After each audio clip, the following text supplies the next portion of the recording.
Hi everybody, hope everyone's having a good 4th of July weekend. I thought I'd do a video today on how I make little coffee fire logs for my tiny stove that I have in my bus.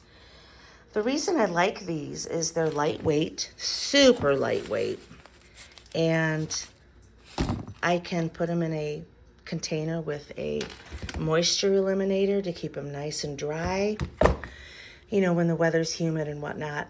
But this is what they look like when they're all dried out.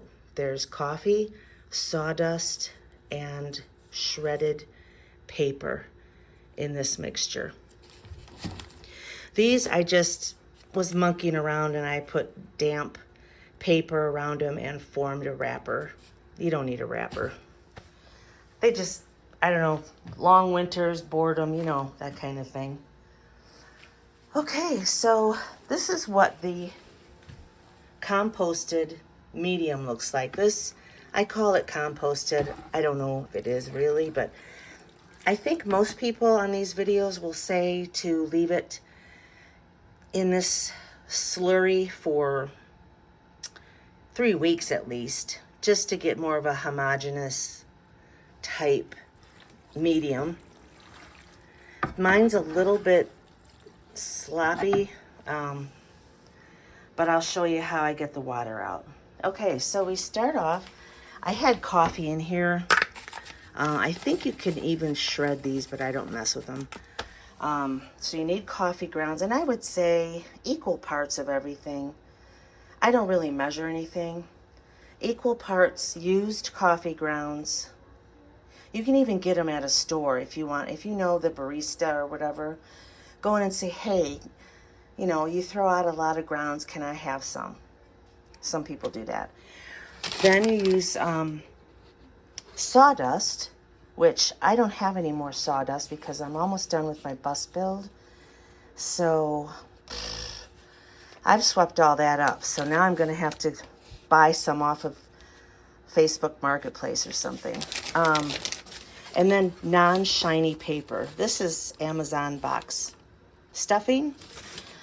I'm not real happy with that because I don't think it really makes a homogeneous medium. So newspaper works well, but not the shiny ads.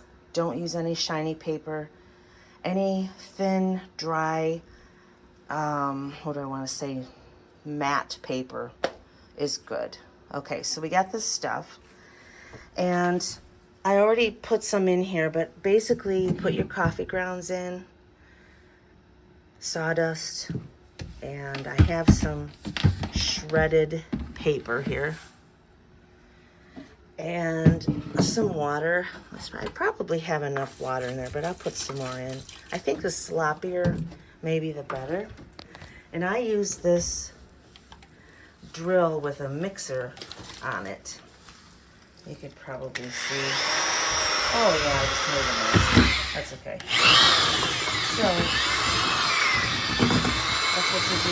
You mix it up really good. Oh, I'm slopping on the wall. Oh, okay. Well, that'll be easily wiped off. I'm down in my basement, so we're not down here that much.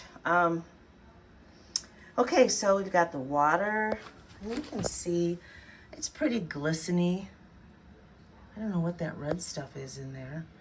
Must have been some kind of paper that had red on it. Ooh, that is gonna tip over. Okay, so this stuff, like I said, has been fermenting or composting for at least 3 weeks. I think it's been longer because I've been busy with the bus. But all winter long, I was down here making, I call them fireplace turds. And it just kept me busy.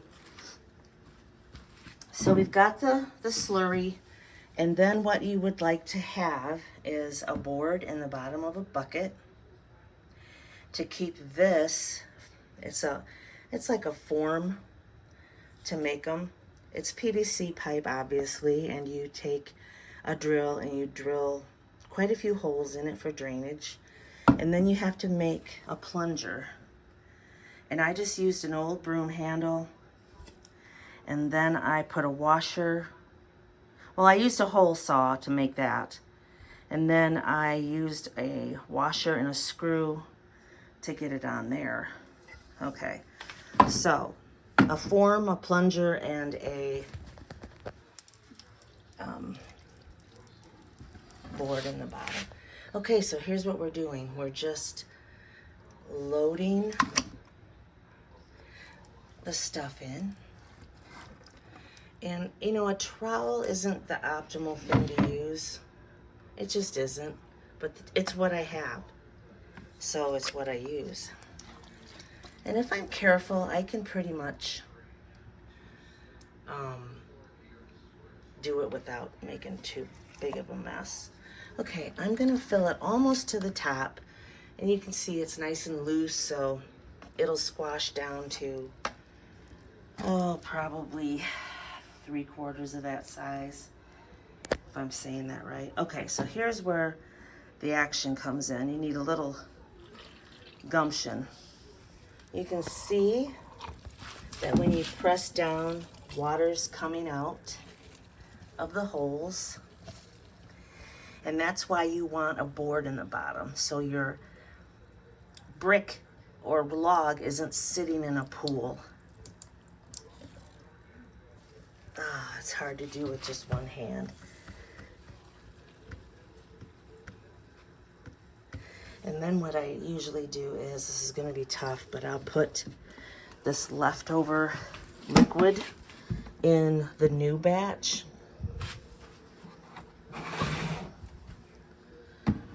So let's see if I can do it without making a heinous mess and getting it on film. So,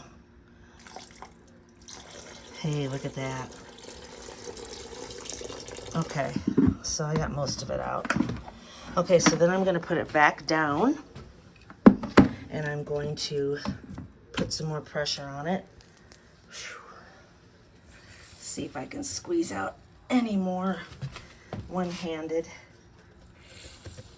I can hear it, but it's not really coming out. Okay, so the next thing, I typically leave this overnight. I let it drain, kind of shrink away from the holes a little bit. Because what happens is some of that medium protrudes from those holes, and then it doesn't want to slide out of the tube very easy.